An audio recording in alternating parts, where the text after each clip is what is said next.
Au début des années 2000, les joueurs PlayStation 2 avaient eu le plaisir de découvrir une nouvelle licence signée Capcom, Onimusha.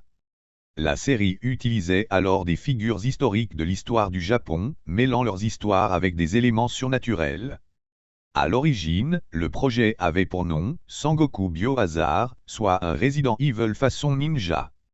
Netflix qui a eu un certain succès en transformant la série Castlevania en anime, il est tout à fait naturel qu'il commence à se tourner vers d'autres jeux vidéo japonais à animer, et Onimusha est un projet aussi sanglant qu'ambitieux.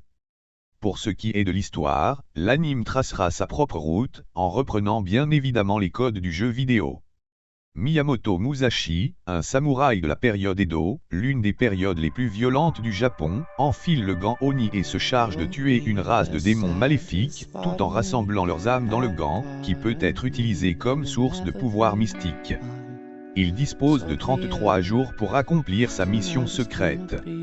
L'anime utilisera le regretté acteur prolifique Toshiro Mifune immortalisé dans le film Les 7 samouraïs comme modèle pour le personnage de Miyamoto Musashi. En chemin, il rencontre non seulement des voyous, des ninjas et des samouraïs rivaux, mais aussi bien sûr, des menaces surnaturelles telles que les Genma, des démons nés du chaos lui-même et conçus par le dieu démon Fortinbras.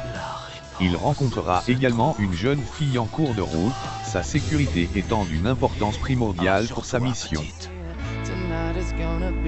Je ne les laisserai pas te toucher. Fortinbras, également appelé le dieu de la lumière, était le roi et le plus puissant de tous les Genma. Il apparaît comme le boss final dans le jeu Capcom Onimusha. Il se révèle avoir deux formes, une forme humaine et une forme de serpent. Takashi Miike, le réalisateur superviseur d'Onimusha, est un maître du cinéma de genre.